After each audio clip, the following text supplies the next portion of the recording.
Hey, how's it going, guys? Turflax56 here. This is going to be another Gearbag video. I filmed the first one on my Mac computer, the laptop version, and it was having trouble picking up my voice, and I just wasn't happy with the end result. So I'm back on my iPhone, and I'm going to do it on this. So, if you've already seen this, I apologize in advance. I just wasn't comfortable having the other one up on YouTube. So yeah, this is my Gearbag video. I'm gonna start off with my cleats. The cleats that I used for the tournament part of the season were the Under Armour highlights. These are an all white. These are the original highlight shoe, not the I think they came out with a new one, but these are the original highlights. As you can see, they have little orange accents, which I really like, around the Under Armour symbol, and to put the laces through. I highly recommend these shoes to anyone who has problems with their ankles and has like a mid-range foot, and when it comes to wideness. I would probably put the Under Armour highlights in the middle of the scale if you have like a wide foot. It would, the Nike Huaraches, which I have right here, are extremely narrow. This is not a very good picture of them combined, but these fit for like a middle of the road foot. I'd say for like a really wide foot, I would have like a Warrior Burn cleat. I used to have those.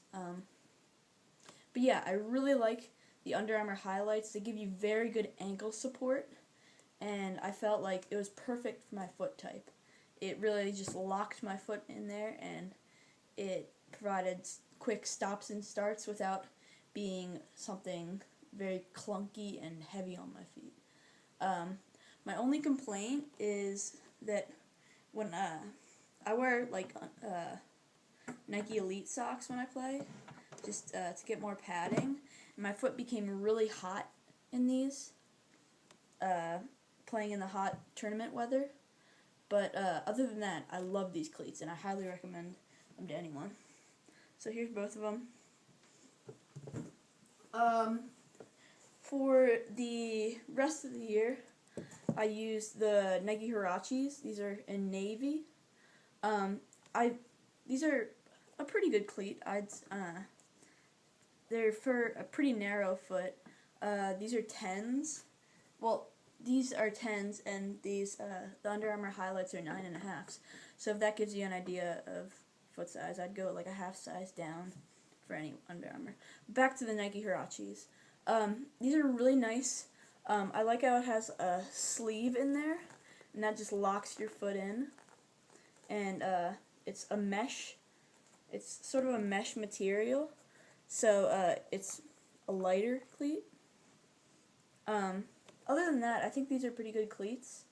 They're very stiff when you first get them, and I was experiencing some blisters right here in the middle of the foot, a little bit of blistering over here, and especially in the heel of my foot. I think they fixed that in the 2013 model, and I was excited to see that during the NCAA championship they had the new Nike Huarache 4s. So I'm excited to see what those look like and when they'll be released. Probably sometime around midsummer. And I'm excited to see, how they fit. I'm going to move on to my shoulder pads. These were the shoulder pads that I used for the season. These are Warrior Burn Hitlights, excuse me. These are a very, very nice shoulder pad. Provide lots of protection, and with not being too heavy. They are shoulder pads, so I wouldn't go out there if you're a beginner player and buy really expensive shoulder pads.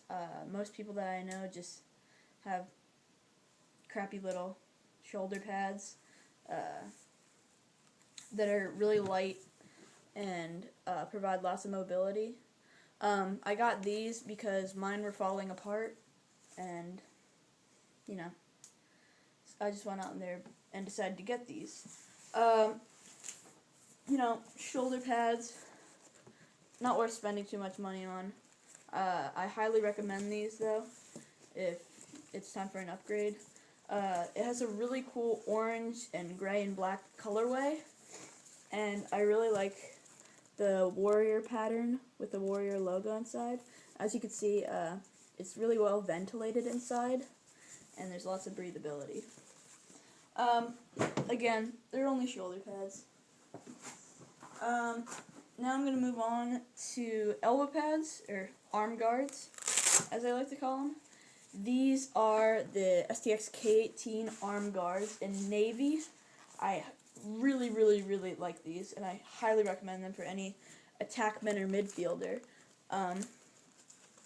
These are super nice. They provide tons of mobility and tons of cushioning, and also they're extremely comfortable. They have this really nice light mesh on the for the inside of your arm, and that just keeps your arm locked in there.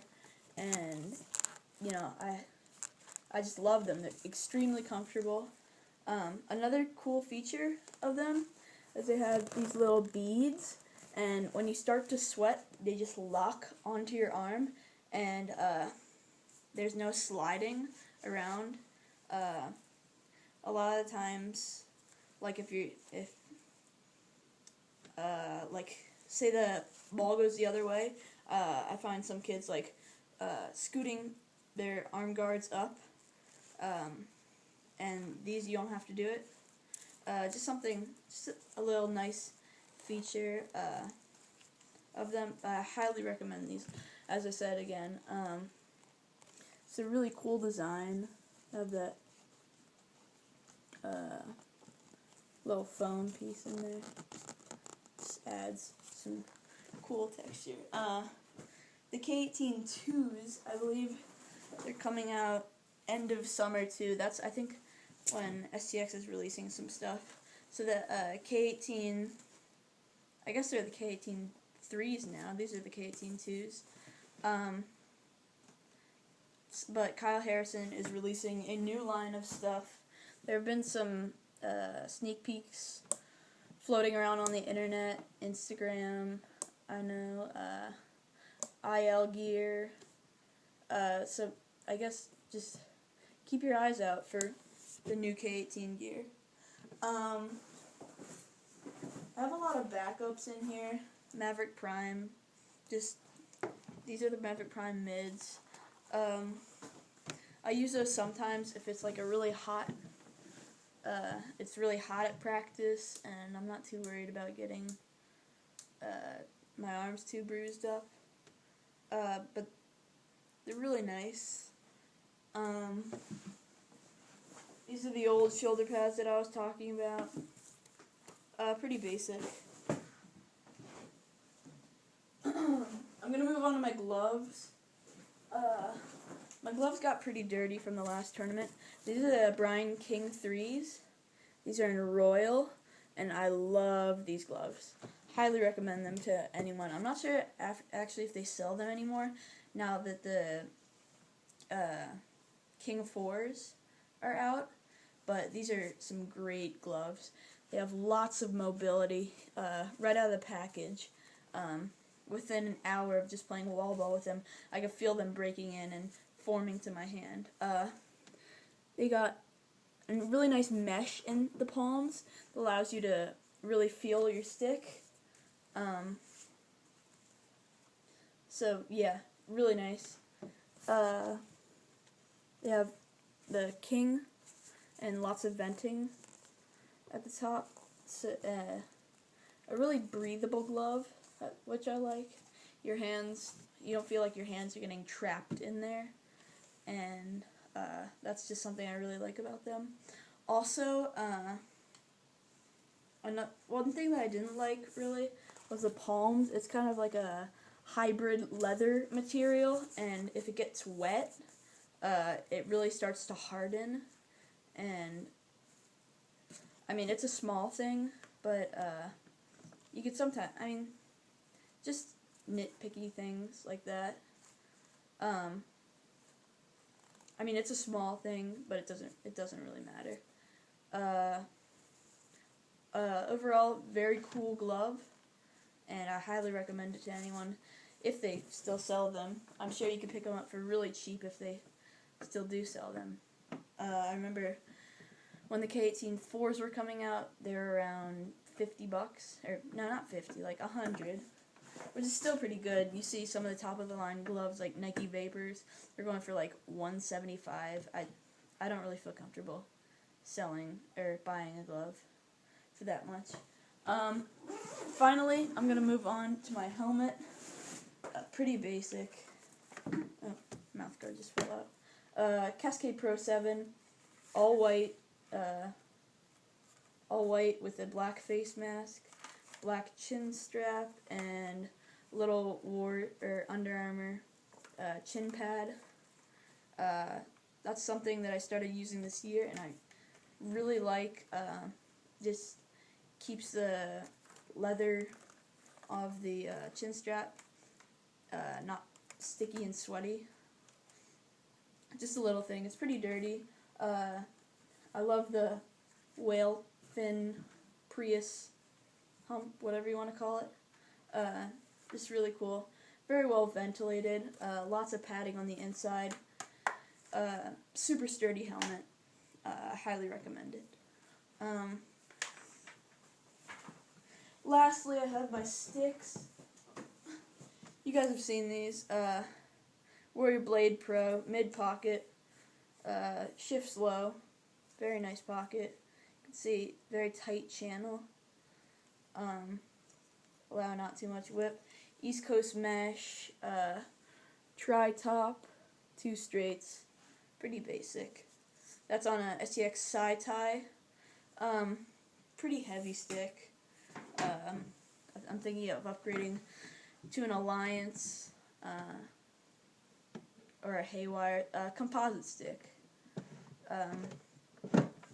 Yeah, here is the STX Professor with a Zach Palmer replica. He uses a Surgeon 10, I believe, but I was looking for that pattern and I could not find it. So this is I guess this is the old Zach Palmer, you could say. Nice channel. Looks pretty uneven from here. But it's very tight channel, which allows for not too much whip and very good release. I think I'm going to restring it because it ended up coming out illegal. That's on my Titan Classic. If you don't mind weight, this shaft is really good. I'm not sure how I dented it, but these are super sturdy shafts, very similar to the Sci-Tie. Gate ice butt. Pretty basic setup. Of course, in my bag, I have pennies, chin strap, balls, all that good stuff. So, if you enjoyed this video, please give it a like. I'd love to have you guys subscribe. Definitely gonna see more content out of us. We're really looking to step it up.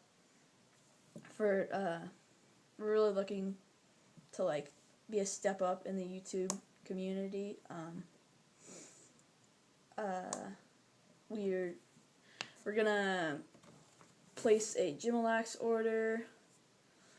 I'm gonna start stringing trads again.